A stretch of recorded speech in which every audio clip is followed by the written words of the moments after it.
जय शिव शक्ति। मैं हूं व्यास महाराज।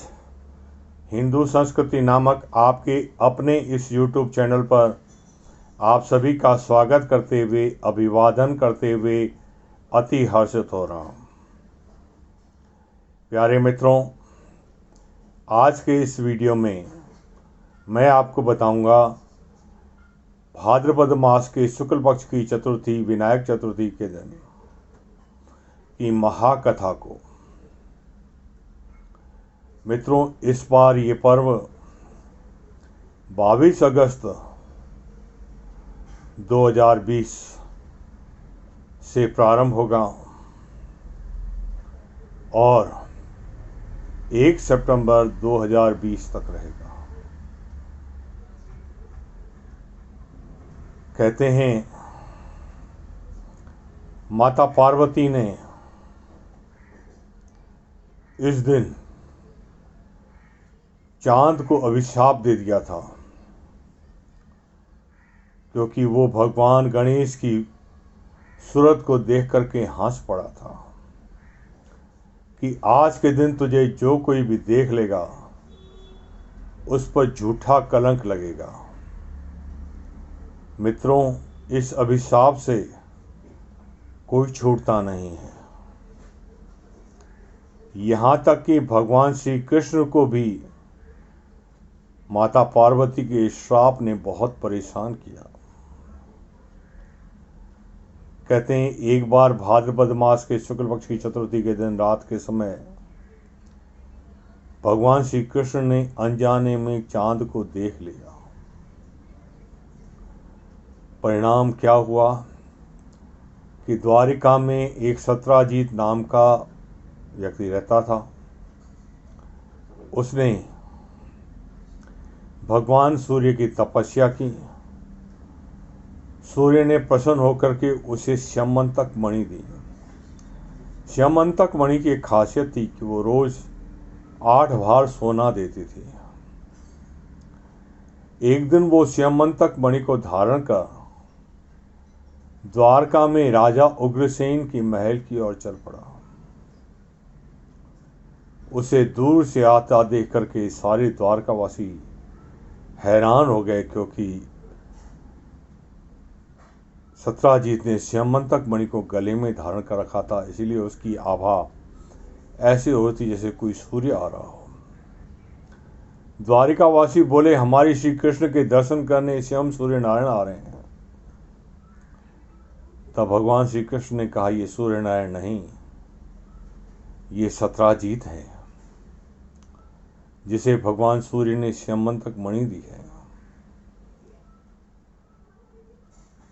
श्यामंतक मणि की महिमा सुन भगवान श्री कृष्ण ने एक बार कह दिया कि हे सत्राजीत, इस मणि को यदि राजा उग्रसेन को दे दोगे तो इससे जो नित्य 8 भार सोना मिलता है उससे वो द्वारिका का उत्थान कर पाएंगे, द्वारिका के हर व्यक्ति को प्रगति दे पाएंगे। सत्राजीत को ये बात अच्छी नहीं लगी और वो अपने घर लौट गया। कुछ दिनों में ही उसका भाई वन में शिकार खेलने को गया,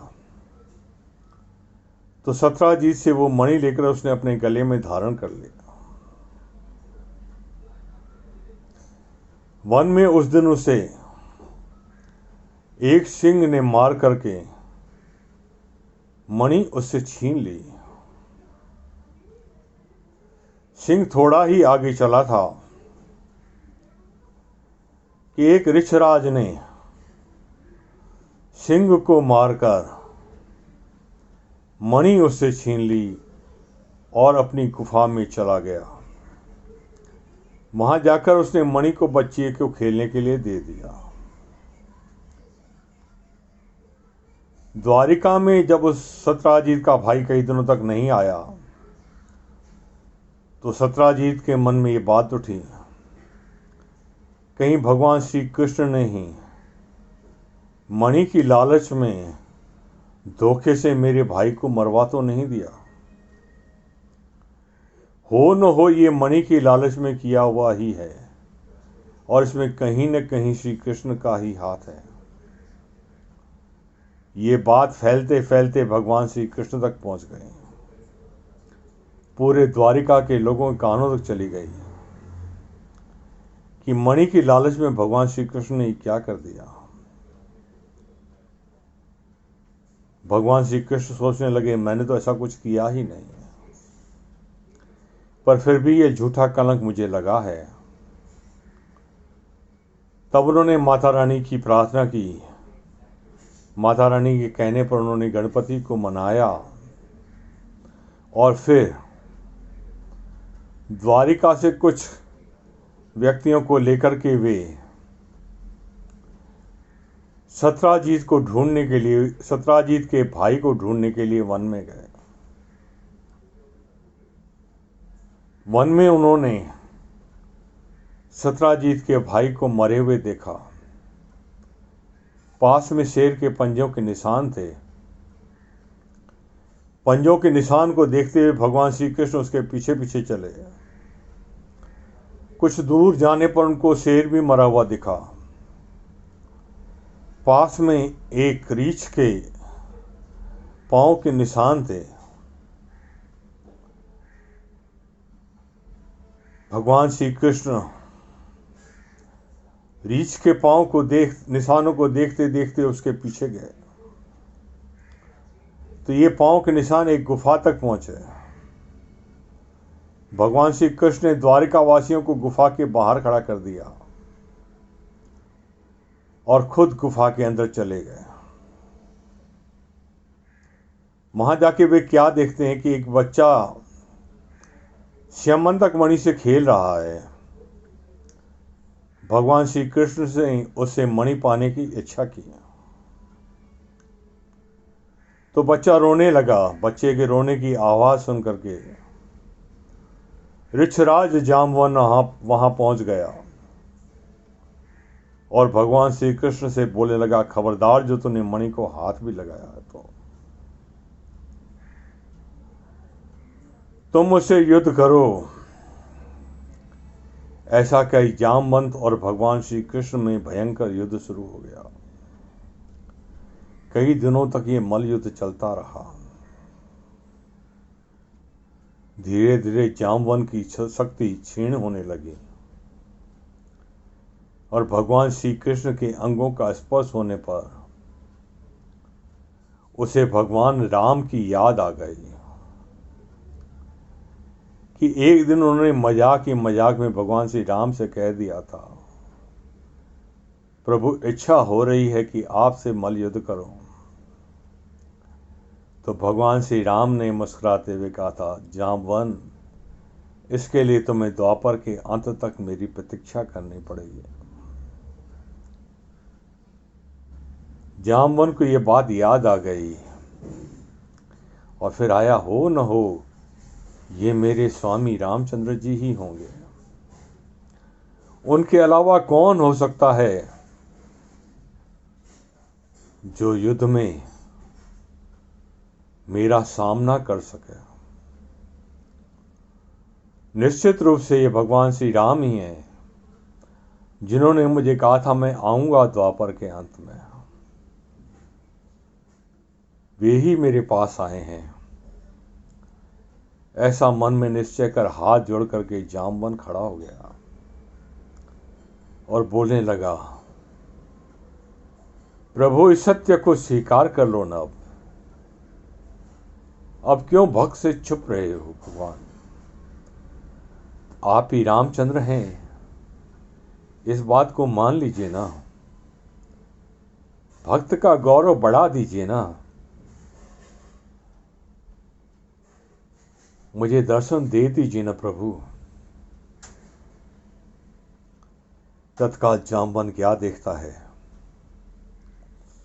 अलौकिक छवि भगवान श्री राम की आगे प्रकट हो गई। भगवान श्री कृष्ण राम रूप में परिवर्तित हो गए। अपने स्वामी को देख करके जामवन की आंखों से आंसू निकलने लगे। बार बार सर रामचंद्र जी के चरणों में रखने लगा। प्रभु, इतनी कृपा कर दी, मेरे अंग अंग को अपने अंग अंग से स्पर्श करा दिया। आज ही मेरे शरीर के अंगों का होने का मुझे एहसास हुआ। आज मैं बड़ा खुश हूं प्रभु। आज मैं मर्यादा पुरुषोत्तम श्री राम के दर्शन कर रहा हूं। प्रभु, आने में इतना विलंब क्यों किया? ये भक्त तो आप ही की प्रतीक्षा कर रहा था ना, फिर भक्त को दर्शन देने में इतना विलंब?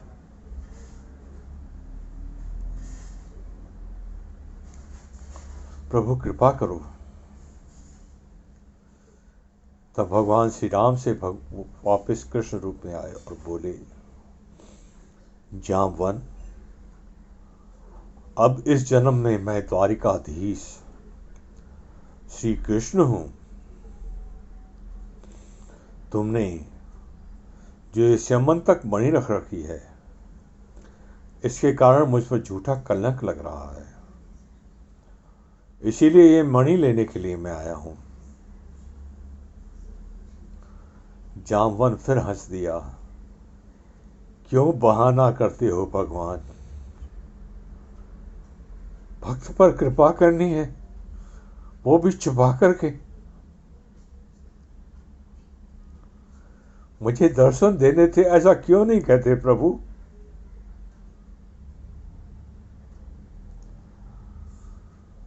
तो भगवान कृष्ण बोले, ये भी सत्य है। तुम्हें वचन दिया था तुम्हारे पास आऊंगा, तो मुझे तुम्हारे पास आना तो था ही ना। तब जामवन जी ने द्वारिकाधीश की पूजा की है और स्यमंतक मणि के साथ में अपनी पुत्री जामवंती को बुलाकर उसे भी भगवान श्री कृष्ण को पत्नी रूप में प्रदान किया। बोला, प्रभु, मुझ भक्त का मान रख करके इसे भी पत्नी रूप में स्वीकार कर लीजिए। भगवान जामवंती और मणि को लेकर के द्वारिका आए। सारी सभा में मणि को दिखाया, सत्राजीत को बुलाया, सत्य उसके सामने रखा और मणि उसे लौटा दी। सत्राजीत मणि नहीं लेना चाहता था, पर भगवान श्री कृष्ण ने कहा, इसे अपने पास ही रखो। तब सत्राजीत ने अपनी बेटी सत्यभामा का विवाह भगवान श्री कृष्ण से करके कृष्ण को अपना दामाद बना लिया। गणपति की कृपा से, माता पार्वती की कृपा से भगवान श्री कृष्ण पर लगा हुआ ये कलंक धुल गया। मित्रों, आज की इस कथा का यही परिणाम है। आज के दिन यदि कोई ये कथा सुन लेता है तो उसे आज के दिन चांद देखने का दोष नहीं लगता, कलंक भी नहीं लगता। और यदि कलंक लग भी जाता है, लग भी गया हो, तो भी वो पार्वती और गणेश की कृपा से धुल जाता है। स्वयं भगवान श्री गणेश जी ने इस कथा की महिमा को बढ़ाया है और कहा है, हे पुरुषोत्तम, आपने फिर आकर जी मुझे प्रणाम किया है। इससे मैं बड़ा प्रसन्न हुआ हूँ और वचन देता हूँ, जैसे आपके ऊपर लगा हुआ ये कलंक धुल गया है, वैसे ही जो भी ये कथा सुनेगा उस पर भी आई हुई सारी कलंक और आपदाएं मिट जाएंगी।